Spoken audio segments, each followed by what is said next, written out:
Hello friends, कैसे हैं आप लोग।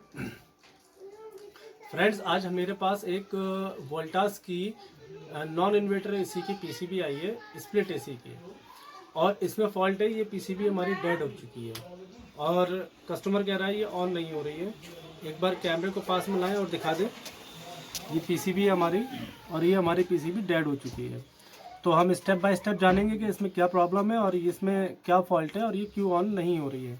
तो मैं सबसे पहले आपको बता दूं कि इसमें ये ट्रांसफार्मर किसी भाई ने लगाया हुआ है पहले से, और ये पहले से ऑलरेडी रिपेयर हो चुकी है। ये आप देख सकते हैं, ये पहले से रिपेयर हुई हुई है। और मैं आपको एक बार इसमें करेक्शन करके दिखा देता हूँ। ये इसका न्यूट्रल कॉमन है यहाँ पर, और ये रिले पे इसका एक फेस आ रहा है इस फ्यूज़ के थ्रू। यानी कि अगर मैं आपको मल्टीमीटर से चेक करा दूँ कंटिन्यूटी में लेकर के, तो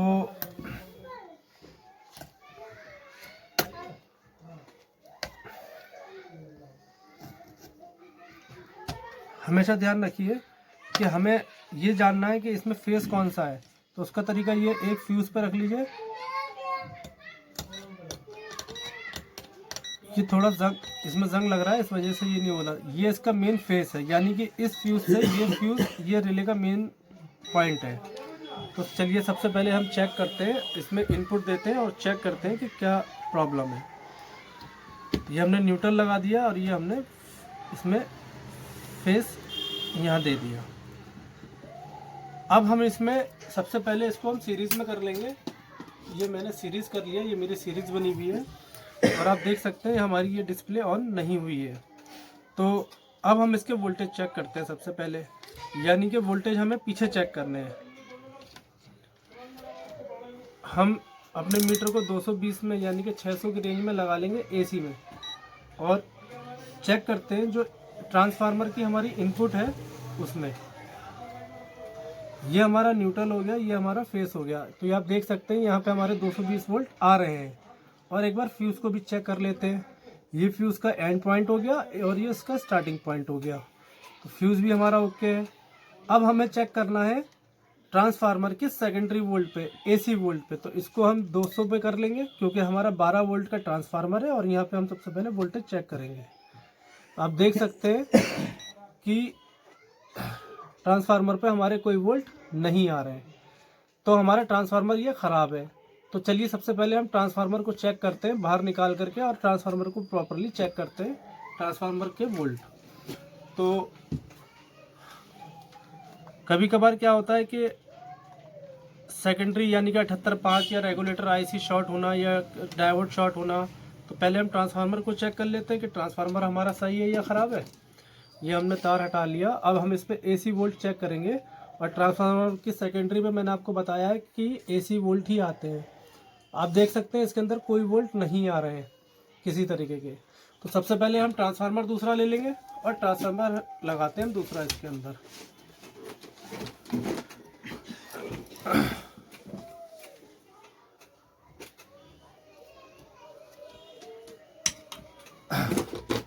मेरे पास ये ट्रांसफार्मर रखे हुए हैं, और ट्रांसफार्मर कोई इसी में का हो तो देखिए आप लोग।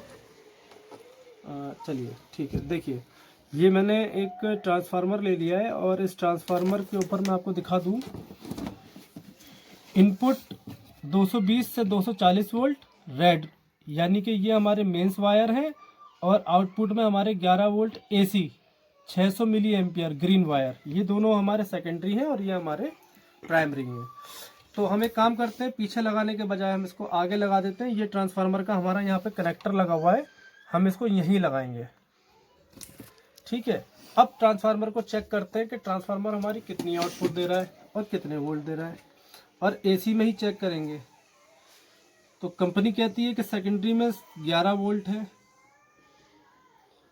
तो तकरीबन हमारे 14 वोल्ट आ रहे हैं, क्योंकि ट्रांसफार्मर जो होता है वो स्टेप अप स्टेप डाउन होता है। इनपुट वोल्ट हमारे जितने ज़्यादा होंगे, आउटपुट में वोल्टेज हमारे उतने ही इंक्रीज होंगे।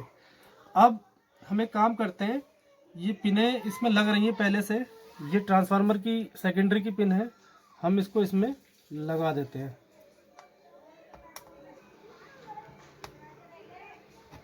ये हमने इसमें ट्रांसफार्मर की लाइन लगा दी और आप देख सकते हैं हमारी पीसीबी अभी भी ऑन नहीं हुई है और सीरीज़ में भी लाइन जल रही है। ये जलनी नहीं चाहिए हमारी लाइन, यानी कि अभी हमारा कोई फॉल्ट है। अब हम ट्रांसफार्मर की सेकेंडरी वोल्ट पे ही वोल्टेज नापेंगे। ये हमारे तकरीबन आ रहे हैं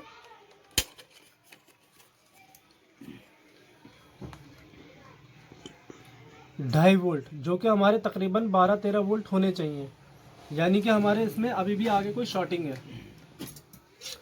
तो इसका तरीका ये है कि इसकी सेकेंडरी को हटा दिया और जो हमारे डायोड्स लग रहे हैं उनको हम सबसे पहले चेक करेंगे कि डायोड तो हमारे ख़राब नहीं है, क्योंकि अक्सर क्या होता है डायोड ख़राब होने पर या शॉर्ट होने पर ही वोल्टेज सेकेंडरी के ड्रॉप होते हैं। तो सबसे पहले हम डायोड चेक करेंगे।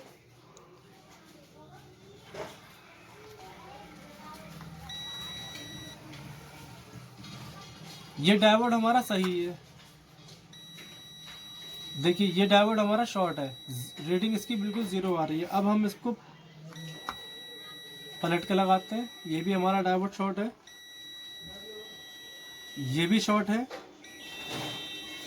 ये हमारे जो डायोड्स लग रहे हैं सेकेंडरी में, जो एसी से डीसी में कन्वर्ट करता है, वो ख़राब है। तो चलिए सबसे पहले मैं डायोड को रिप्लेस करता हूँ और उसके बाद देखता हूँ आगे हमारी पीसीबी ऑन होती है या नहीं होती है।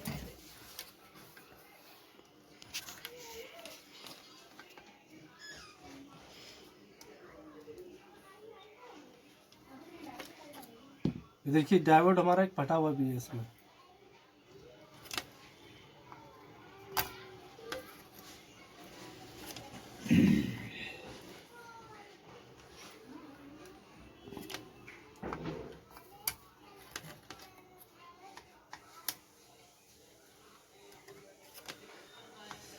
और फ्रेंड्स, अगर आपका इसमें डायोड एक आध या ख़राब हो, जैसे मान के चलिए चारों डायोड लग रहे हैं, 4 में से 2 ख़राब हैं या 3 ख़राब हैं, तो प्लीज़ आप लोग जो है डायोड चारों चेंज कर दीजिए, ज़्यादा कॉस्टली नहीं होता है।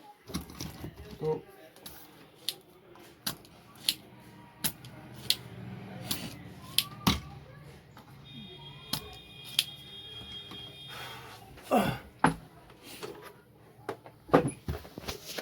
ये मेरे पास IN 4007 है और मैं इनको लगा देता हूँ और मैं आपको बता देता हूँ इसका negative positive.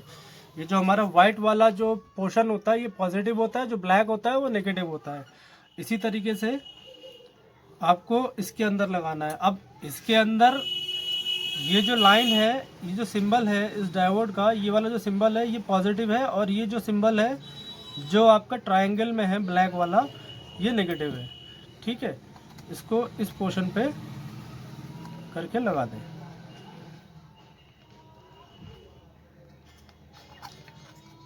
Friends, diode short होने की वजह से ही या कस्टमर क्या हो सकता है ट्रांसफार्मर या हाई वोल्टेजेस आ रहे हों या कोई प्रॉब्लम आ रही हो, उसकी वजह से ये फॉल्ट हुआ है और पहले भी रिपेयर हुई है पीसीबी। और फ्रेंड्स, आप लोगों से फिर मैं गुजारिश करूँगा प्लीज़ कि जिन लोगों ने मेरे चैनल को सब्सक्राइब ना किया हो तो प्लीज़ मेरे चैनल को सब्सक्राइब कर लें और प्लीज़ बेल आइकन ज़रूर दबाएं और शेयर करें। मुझे आप लोगों के सपोर्ट की बहुत ज़रूरत है और मैं जल्दी ही आप लोगों को कॉन्टेक्ट नंबर दूंगा। और मैंने टेलीग्राम पे भी अपना एक आईडी बनाया है इलेक्ट्रॉनिक चैनल के इलेक्ट्रॉनिक लर्न के नाम से, तो आप लोग प्लीज़ उस पर भी मुझसे कांटेक्ट कर सकते हैं।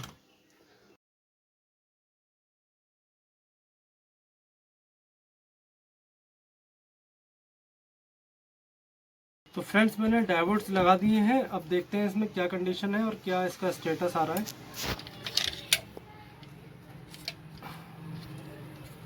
डायोड शॉर्ट होने की वजह से हमारे जो ट्रांसफार्मर की सेकेंडरी थी वो शॉर्ट हो रही थी। उस शॉर्ट यानी कि उसके वोल्टेज हमारे ड्रॉप हो रहे थे। प्लीज़ मैकेनिक भाइयों से मेरी गुजारिश है, प्लीज़ जुगाड़ ना करा करें, प्रॉपरली कनेक्शन कर दिया करें प्लीज़,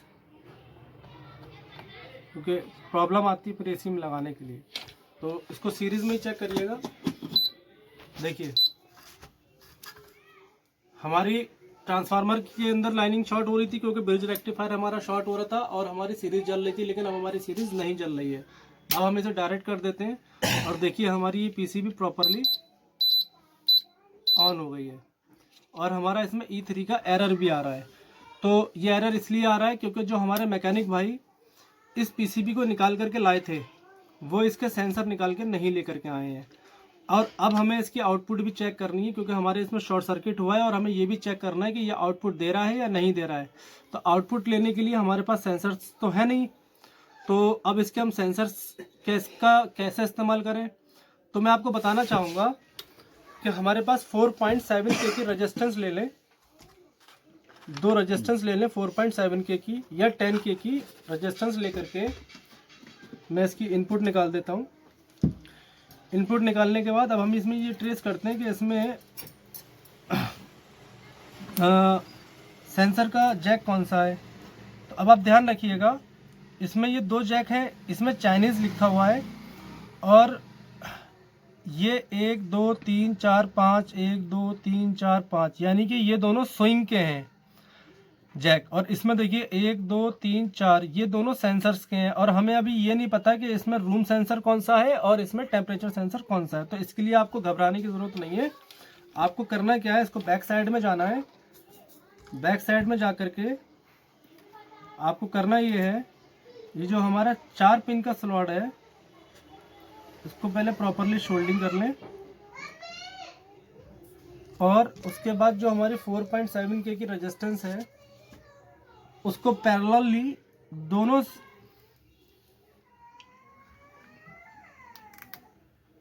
पॉइंट्स पे कनेक्ट कर दें। मैं आपको इसमें एक चीज़ और दिखा दूं, अगर आपको नज़र आए देखिए आप गौर से, ये जो सेंसर है इसका रूम सेंसर का और टेम्परेचर सेंसर का दोनों का एक नेगेटिव कॉमन होता है। ये देख रहे हैं आप, जो कॉमन हुआ है और दोनों पल्स आ रही हैं आपकी प्रोग्रामिंग आईसी से। मैं आपको चेक करा देता हूँ।